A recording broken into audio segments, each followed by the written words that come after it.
so it's up and fair warning. Okay, here I go. Okay. All right. Can you send me that picture? Tiffany, can I speak right here? Yeah. Okay. Hello. Good afternoon. I'm Maria Snyder, and I'm a child care provider in St. Paul. As your MC for the afternoon, I want to welcome you all to this event and give you an idea of what you'll be hearing about from our speakers. As providers and parents, we stand together to call for accountability from lawmakers whose lack of leadership is hurting children and families and child care providers in Minnesota. While the federal government has been attacking Minnesotans everywhere this year, child care providers have been strategically targeted since December. I've been in this industry since my mom founded my center in 1998. I operated my center through COVID. I have never seen this level of threats, violence, or instability in child care. It's tragic for children that the federal government would allow them to be terrorized in their child cares, in their schools, and in their homes. That their own government would abduct them and their families, detain children in inhumane conditions. It's a damn shame to have to teach 3-year-olds how to go into lockdown at a child care center. It's tragic for children that lawmakers attack Somali child care providers, and that they would attack all child care providers who are proud to accept child care assistance like me, because we believe that all children, regardless of their income, deserve access to high-quality early learning. Yes. Yes. Yes. Those lights blinded me. These so-called leaders would rather shake hands with YouTubers for clicks than suggest a single policy change from an entire year of work on the House Fraud Prevention and State Agency Oversight Policy Committee. We don't want clicks. We want real accountability for the 23,000 children who rely on child care assistance so their families can go to work, and for the thousands more Minnesotan children who are on wait lists for these programs. It seems many of our lawmakers would rather run on a problem that they manufacture than actually create solutions that work for kids and families. Child care has been underfunded for decades. In St. Paul alone last year, 7 child care centers closed down. This problem persists across the state, causing family destabilization and economic instability. It doesn't matter what political party you belong to, families across Minnesota are struggling. They can't find and afford quality childcare. It doesn't matter who you voted for in the last election, early childhood educators can't afford to stay in the profession, in the field that we love, and more are being pushed out every day. I'm sick to see Republican leaders bragging about the mayhem that they've caused for children and for childcare. At the same time, I've seen many Democratic lawmakers wring their hands and offer kind words, and yet no reprieve for Minnesota families who are struggling right now. Right now. Page turn. That's why we're standing together here today. We need action now. We're urging leaders to step up and do the right thing for kids and for child care providers. We need an economic relief package that stabilizes child care centers, supports educators, and keeps care available for Minnesota families. We need help to put out this fire, and we need long-term plans to finally make child care accessible for every Minnesota family. So with that, I invite speakers to come on up. Amanda. Hello, my name is Amanda, and I'm the director of a Minnesota Child Care Center. Last week, I had the privilege of going to Washington, D.C.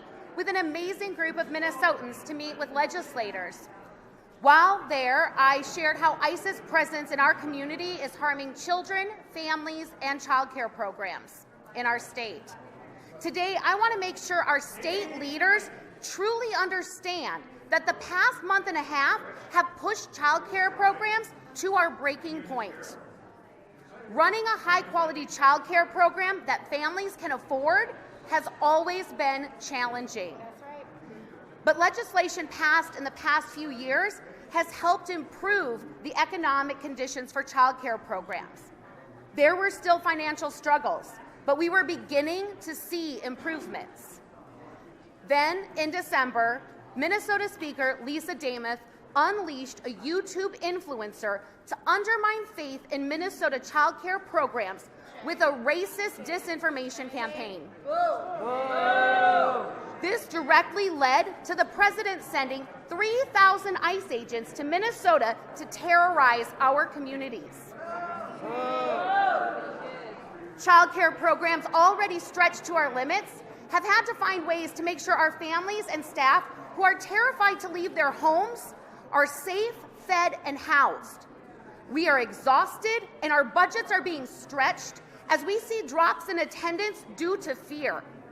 We struggle to plan how to pay our bills and employees as we worry about the federal government not fulfilling its financial obligations to child care programs in our state. That's right. That's right.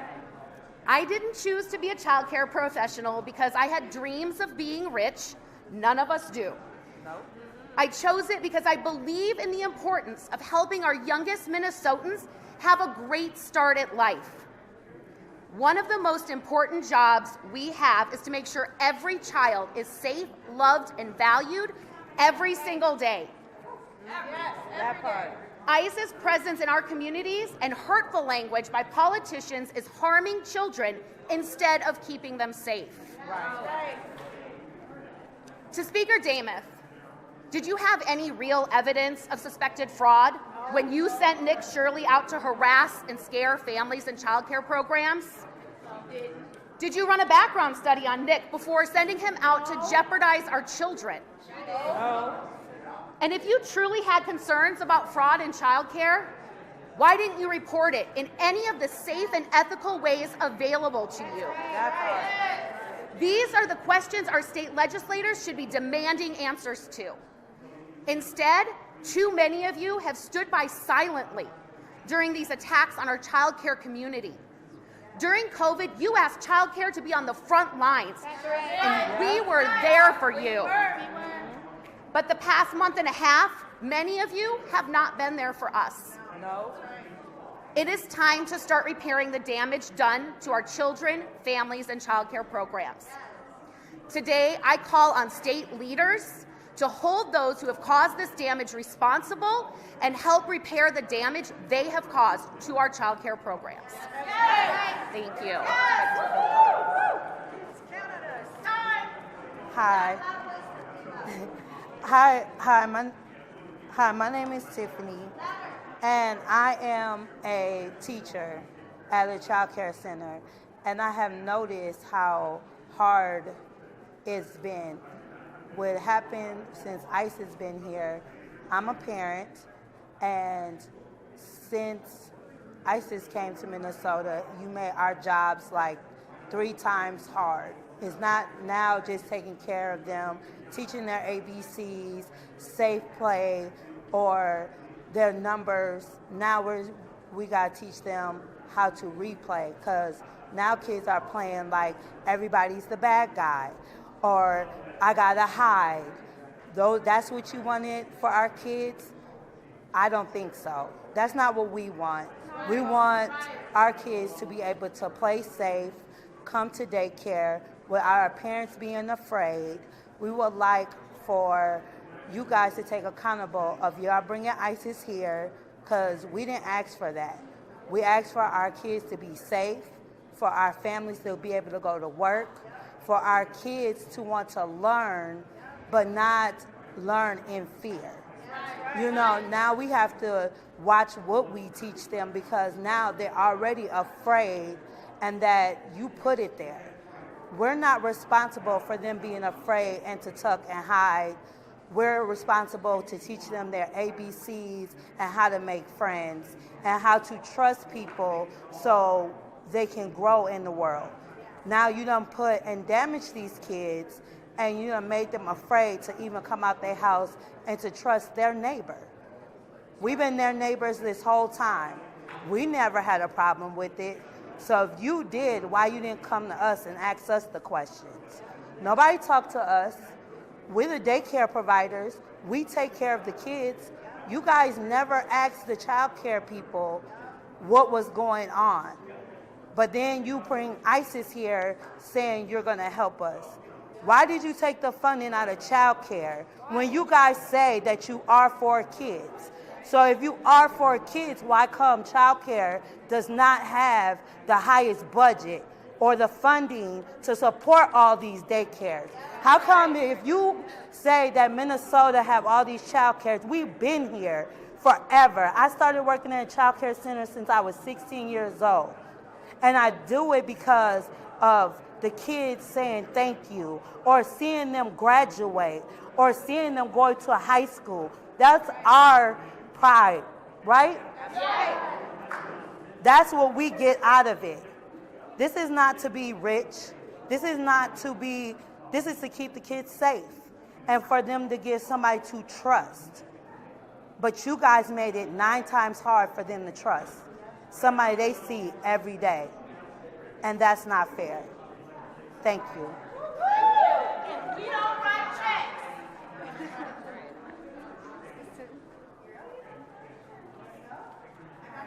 Yeah, we've got one more speaker. Okay.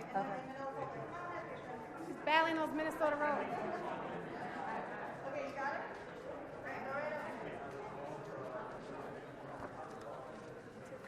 Hello. Tiffany Roberts, yes. Hello. All right. So, Tiffany. My name is Tiffany Roberts. I am the owner of Mighty One's Family Child Care in St. Paul. I have been a licensed provider for 19 years now. I'm here for my children, my babies. I became a child care provider because I couldn't afford child care of my own when I had 4 young children. What started as helping church family and my own became nearly 2 decades of service, serving low-income families and children on child care assistance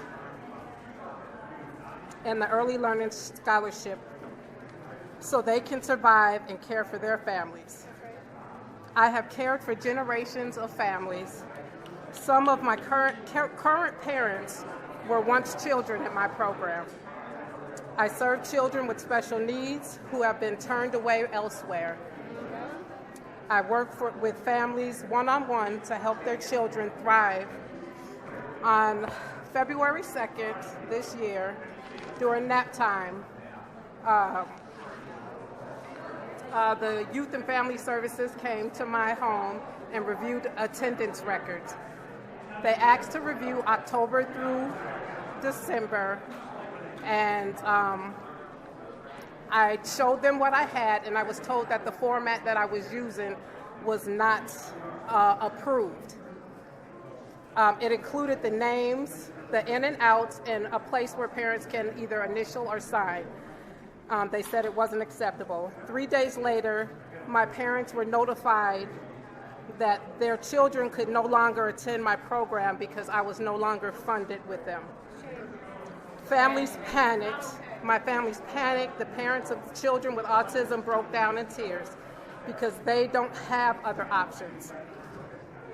I had no knowledge of what was happening. I didn't receive my notice of funding withheld until February 10th. It was not fraud. I made a paperwork mistake and trying to comply with food program as well as the CCAP.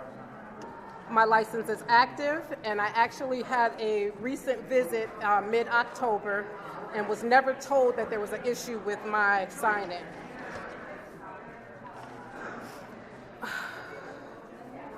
I had adjusted my system to be in compliance before they had even showed up. I had already started doing my old sign-in as of January, and when I realized that the system I had in place wasn't really working for me either. So when they showed up, I was already back in compliance. I offered for them to look at my current sign-in. I was told that they were not there for that and they only wanted to look at those months. And I asked them if they could look at beforehand, before I started the other sign-in, and they said they could not look at that as either. My staff and I are scared, my families are scared, and I'm terrified of being forced to close because I can't afford to stay open. When lawmakers talk about widespread fraud, this is the impact. Small providers like me get caught in the crossfire. Families lose their child care, providers lose businesses, and communities lose stability. I wake up every morning and pray, and I love and serve and teach my little ones, even without pay, because I refuse to let my family suffer. Yeah. I am tired, I am scared, I haven't slept, I haven't eaten in days, but I am standing here because my babies deserve better. Our communities deserve better. We need leadership that supports providers and protects families, not policies that tear us apart. Thank you. All right. So we've heard today from just 3 of the passionate, brave, and deeply committed Minnesotans who keep childcare running in our state. They're the backbone of our workforce, our economy, and our communities. Their stories say more than I could, and so I'll close where we began. Minnesota needs an economic relief package now that stabilizes childcare programs, supports educators who make this work possible, and keeps care accessible for families who depend on it. We need immediate support to put out this fire. We need long-term solutions that finally make childcare affordable and accessible for every Minnesota family. Lawmakers, the time for studies and statements and thank yous is over. We want action. Stand up, protect children. Thank you. Questions, if you have any.